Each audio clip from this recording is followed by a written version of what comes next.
कि कुर्सी बैठल दुल्हवा आर सोचैगे मैया टोना कि कुर्सी बैठल दुल्हवा सोचैगे मैया टोना कि हमर पापा हमारा के बेच दिलखिन गे मैया टोनमा। अरे ये सुंदर सा ताली के साथ कहना है, आइएगा भैया म्यूजिक से। कि कुर्सी बैठल दुल्हवा सोचैगे मैया टोनमा, कुर्सी बैठल दुल्हवा सोचैगे मैया टोनमा। हमर पापा हमारा के बेच दिलखिन गे मैया टोना। हमर पापा हमारा के बेच दिलखिन गे मैया टोना। यह नंदन यादव जी की तरफ से 200 रुपये का पुरस्कार बहुत बहुत धन्यवाद। और ये है मिथिलेश यादव जी के धर्मपत्नी की तरफ से 500 रुपये का पुरस्कार है। बहुत बहुत धन्यवाद इनको, दिल से थैंक यू। क्या जी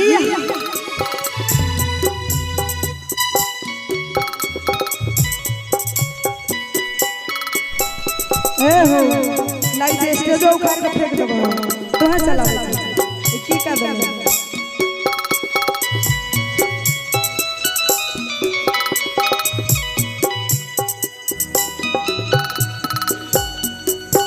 और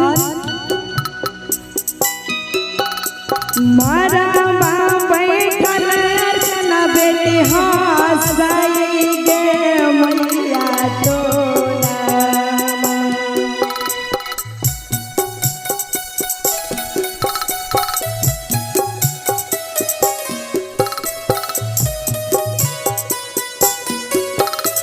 मारा बैठल बेटी हंसैगे मैया टोना।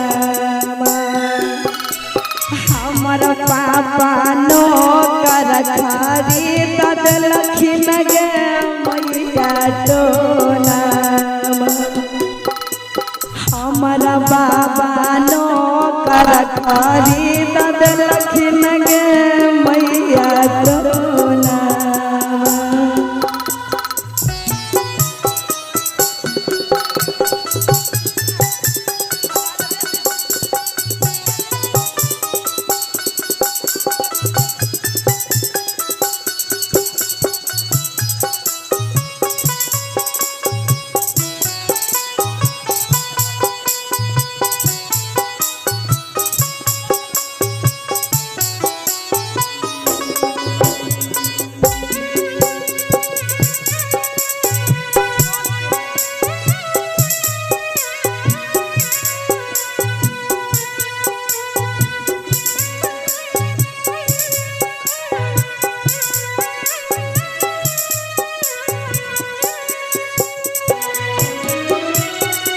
कुर्सी बैठल दुल्हवा कानैगे मैया टोना।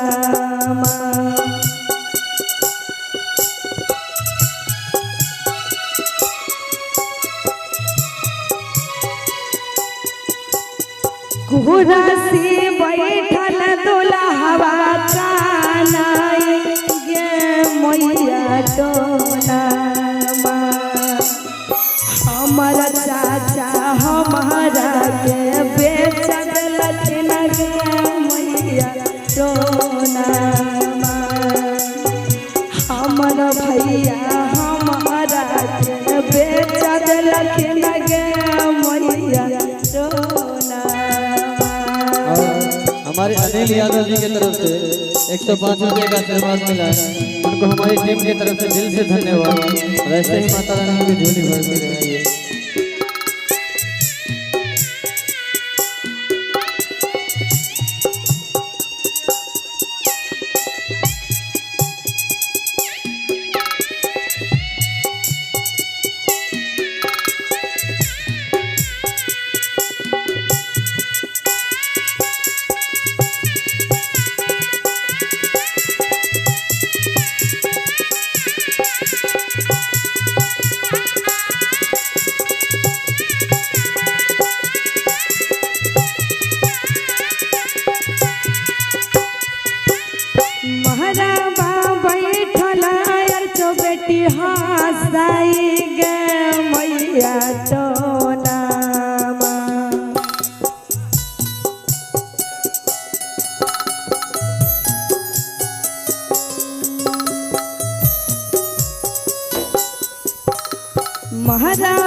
भैया नौकर खरीद देलखिन गे मैया टोना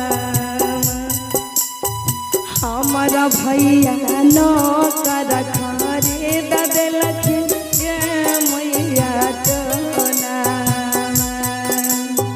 हमारा भैया नौकर खरीद देलखिन गे मैया टोना।